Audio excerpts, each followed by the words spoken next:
नमस्कार दोस्तों, मैं मनीष व्यास एडवोकेट।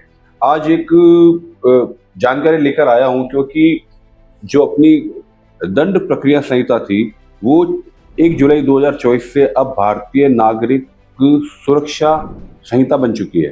तो ये जो वीडियो है स्पेशली नए एडवोकेट्स के लिए है और जो कंपटीशन की तैयारी कर रहे हैं उनके लिए भी है। तो यहाँ पर एक छोटा सा प्रश्न आता है।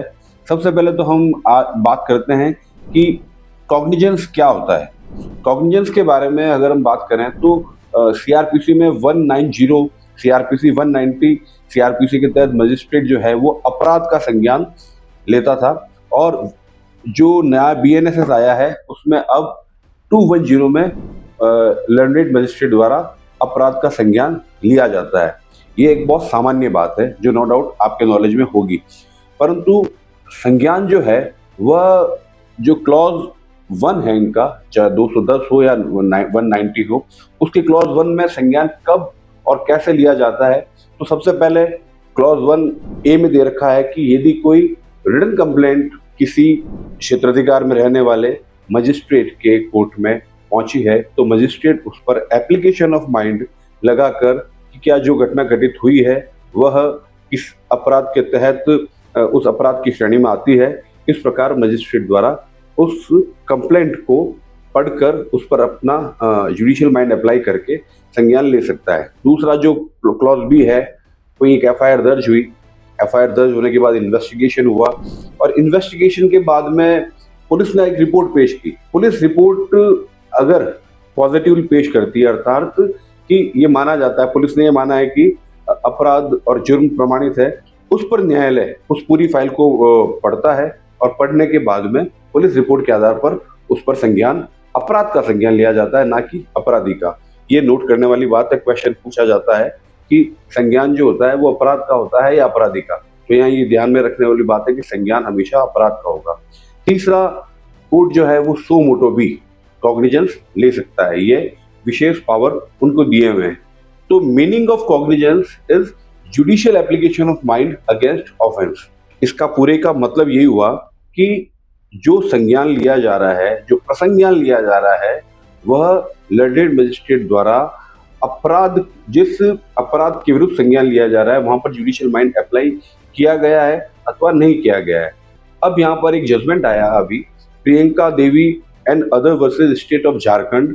ये जो केस है इसका लिंक मैं डिस्क्रिप्शन बॉक्स में डाल दूंगा, इसको आप पूरी तरह से पढ़ना। इसमें ये बात आई थी, एक क्वेश्चन खड़ा किया गया था कि जो संज्ञान लिया गया है उस संज्ञान में रीजन ऑर्डर नहीं दिया गया है। रीजन ऑर्डर मतलब कि क्या कारण से इस अपराध का संज्ञान मजिस्ट्रेट ने इस प्रकार लिया है। तो यहाँ पर एक विधि का एक प्रश्न बनता है कि क्या मजिस्ट्रेट द्वारा जो संज्ञान लिया जाता है उस संज्ञान में रीजन ऑर्डर होना आवश्यक होगा अथवा नहीं होगा। तो एफआईआर के बाद पुलिस इन्वेस्टिगेशन करती है और इन्वेस्टिगेशन करने के बाद में पुलिस रिपोर्ट पेश करती है।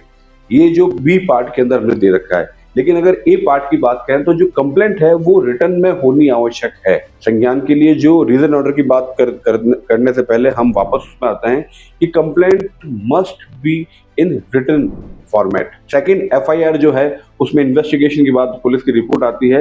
पुलिस की रिपोर्ट भी दो तरह की होती है।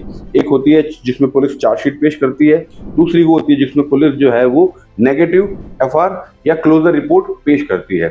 क्लोजर रिपोर्ट पेश होने के बाद में जो कंप्लेनेंट है वो अपनी कंप्लेंट के सपोर्ट में कुछ एफिडेविट पेश करता है, कुछ गवाहों को एग्जिबिट पेश करता है और जिसे हम हमारी साधारण भाषा में प्रोटेस्ट पिटीशन भी कह सकते हैं। और उन सब दस्तावेज का टेस्टिमनी करने के बाद में, सब दस्तावेज को पढ़ने के बाद में, अपना जुडिशियल माइंड अप्लाई करने के बाद में मजिस्ट्रेट चाहे संज्ञान अपराध का ले भी सकता है, मजिस्ट्रेट चाहे तो संज्ञान नहीं भी ले सकता है। It is a depend on the discretionary power of the magistrate after the application of judicial mind.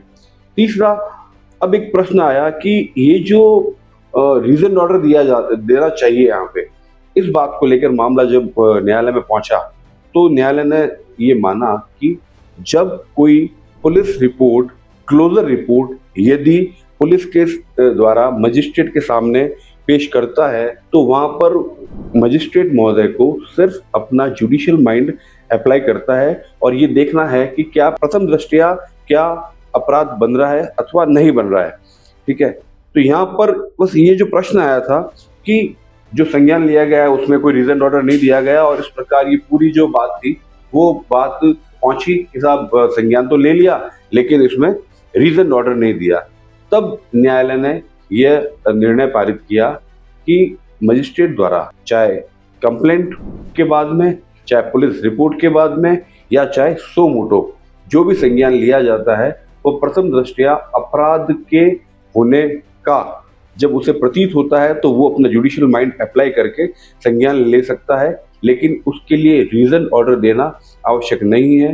Priyanka Devi and other versus state of Jharkhand, ये जो जजमेंट है इसे आप पढ़िएगा, इसका मैं डिटेल डाल देता हूँ। और भी कोई क्वारी जो स्टूडेंट स्पेशली आरजेएफ की या कोई भी तैयारी कर रहे हैं उनके लिए ये क्वेश्चन पूछा जा सकता है, क्या ये जो संज्ञान लिया जाता है, प्रसंज्ञान यदि मजिस्ट्रेट द्वारा लिया जाता है तो क्या उसमें रीजन ऑर्डर होना आवश्यक है अथवा नहीं। छोटा सा प्रश्न है, लेकिन क्योंकि नई बीएनएसएस आई है तो हो सकता है हर व्यक्ति कंफ्यूज हो कि पहले में तो नहीं था, शायद इसमें कर दिया हो। तो ये चीज Priyanka Devi and other versus state of Jharkhand के जजमेंट को पढ़ने से ये पूरी तरह से क्लियर हो जाएगा। धन्यवाद, आपने मेरा ये वीडियो देखा, और मेरा आपसे यही निवेदन है कि इस वीडियो को आप सब्सक्राइब कीजिए और लाइक कीजिए, और जितना हो सके अपने सहयोगों को भेजिए, जो भी कंपटीशन की तैयारी कर रहे हैं उन्हें भेजिए, ताकि ज्ञान वो चीज़ है जितना हम बांटेंगे उतनी बढ़ेगी। और इस जजमेंट को आप पढ़िएगा, और अगर कोई भी क्वेश्चन आपको करना है तो आप कमेंट बॉक्स में डालिए। मैं जो भी रैंडमली क्वेश्चन आएंगे उसको सेलेक्ट करके आपको जवाब देने का प्रयास करूंगा। धन्यवाद, जय हिंद।